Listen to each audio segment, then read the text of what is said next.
In this episode, we're talking about getting more visitors and more sales from your radio station website. Let's go. This is Better Radio Websites, the podcast for radio professionals who want to see their website generate more traffic and revenue. Each week, your host, Jim Sherwood, and his special guests give you time-tested tips and secret tricks to ensure your radio station dominates digital in your market. Here we go.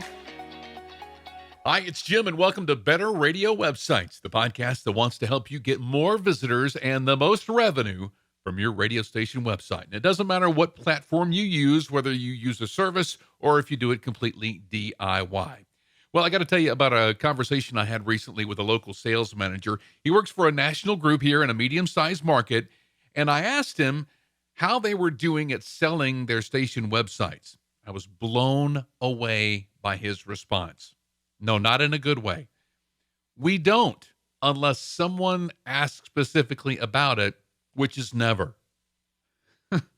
When I asked why, he said, well, there wasn't much local content and really no reason to focus on the website from a sales perspective. Most of that was done at a corporate level anyway. And I just sat back and I was like, wow, really?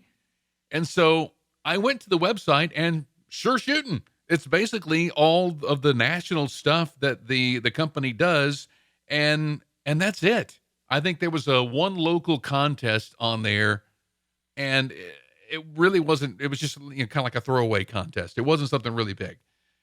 And man, I just sat there in awe, and I'm like, why?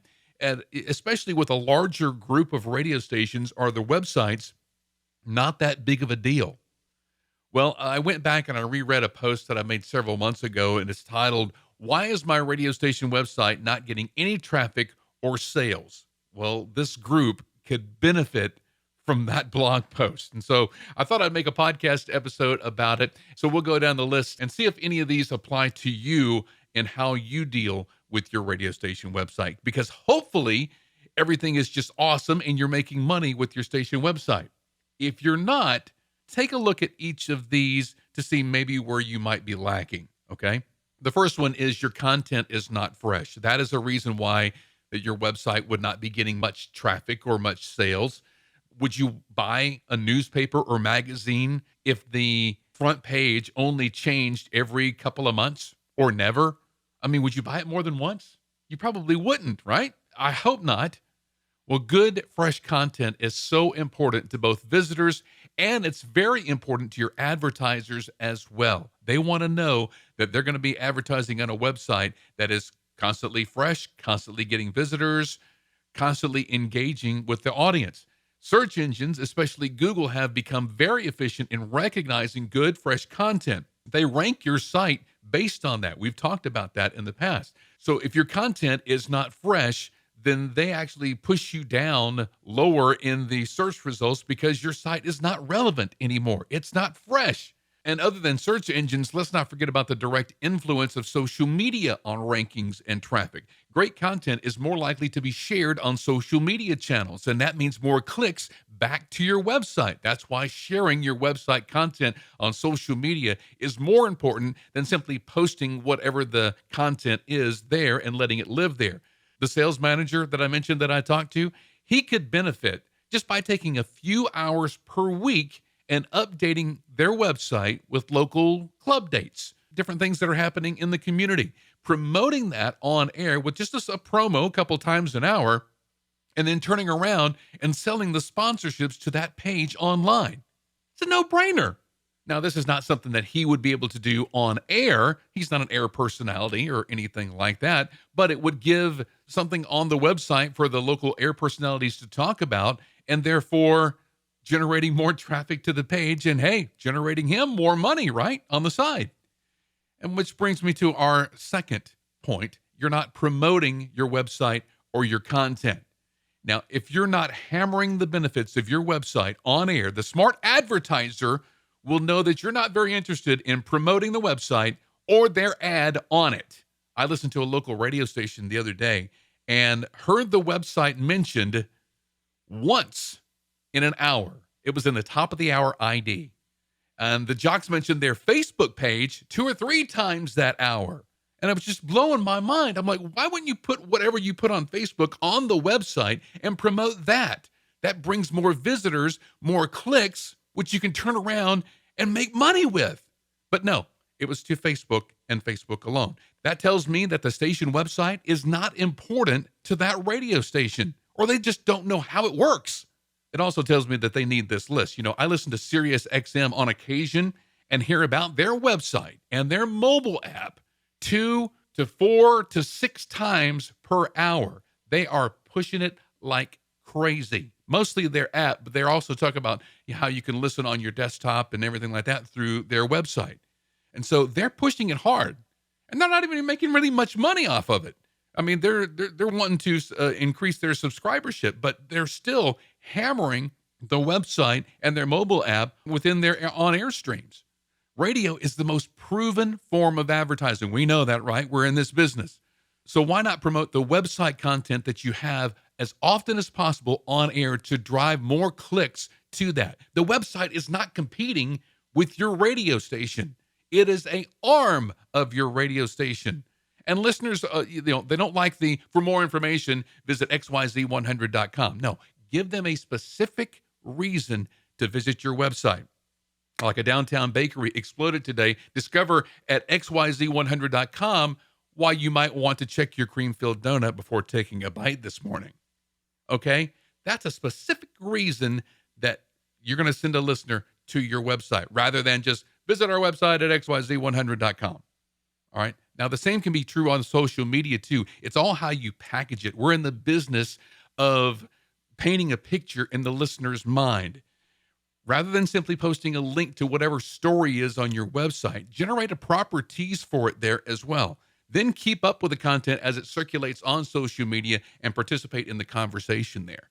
Paint that picture, whether it's in a few words of text or whether it's in a promo on the radio, and get the listeners to make that click to the website. Just visit our website at xyz100.com. That doesn't paint a picture, and it's just fluff, and nobody's going to hear that. They just don't. Number 3, your salespeople are not trained to sell the website. This is another reason why you're not getting any sales.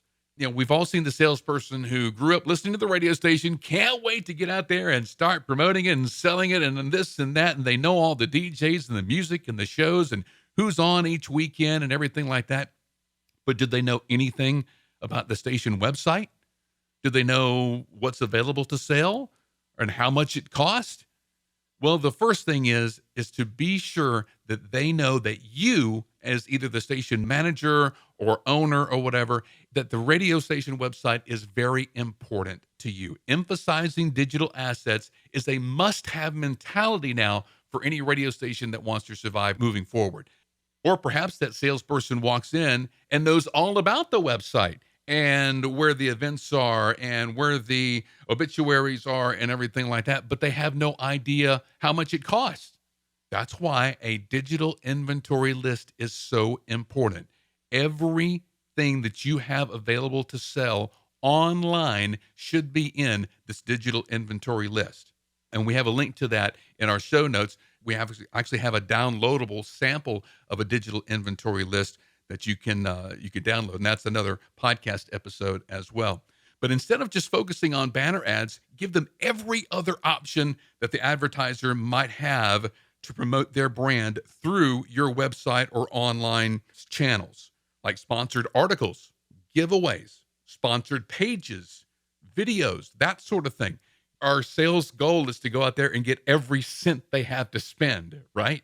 So if they can't afford this high dollar engaging radio ad campaign, perhaps they can swing a lower cost online schedule. Always give them something else so it's harder to get a no from them. And I'm not even a salesperson. I don't sell. I couldn't sell you a coat in a snowstorm. I'm serious. But I do know that there are opportunities out there that the salespeople can just scoop up and go out there and bring more money into the radio station.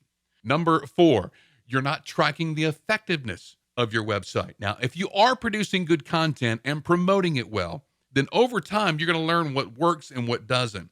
If you're not tracking the effectiveness of your content, then you're going to miss out on this opportunity. Once you can see a trend, get the people who actually put things on the website to do more of what the audience wants. For some stations, local news is the cream of the crop. They go there, maybe they've bookmarked that for their home screen, and whenever they open up their browser in the morning, they're seeing your radio station website and what happened overnight locally. All right, that is something that they cannot get anywhere else without paying for it, as some newspapers are trying to do now. So look at what local news that they're clicking on. Do more of that kind of news. For others, it's an event calendar, local events, local club dates, local concerts, that sort of thing. So see what content works for your particular audience over time, and then do more of that content. Now, on the sales side, speaking of tracking the effectiveness, nothing speaks more to advertisers like black and white proof that your website is worth their investment.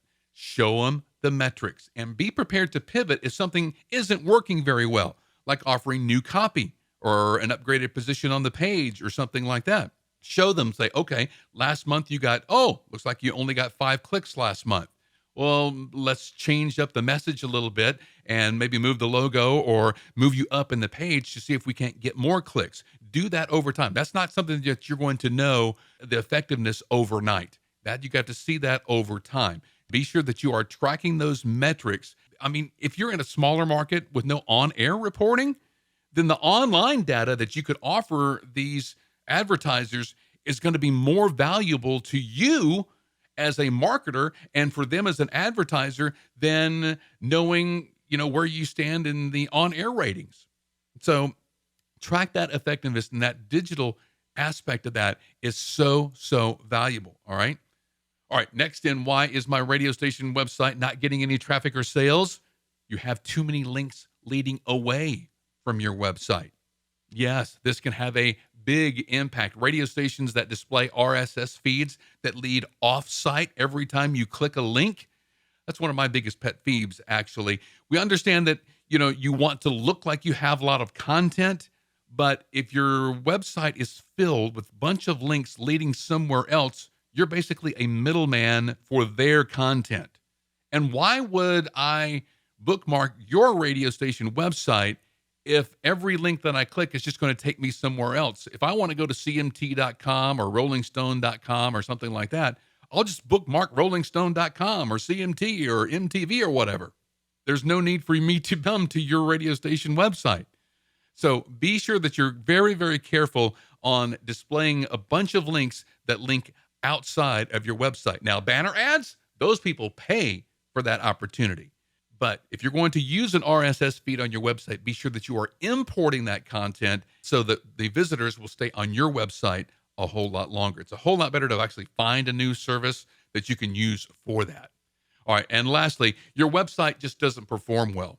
Yeah, that is a reason why your website is not getting any traffic or sales. That can be a huge one, actually. Online visitors, they are a demanding bunch, and they have high expectations of the websites they visit. Now, here's a list of things that they will expect.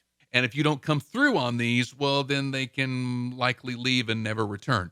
Your website does not load quickly.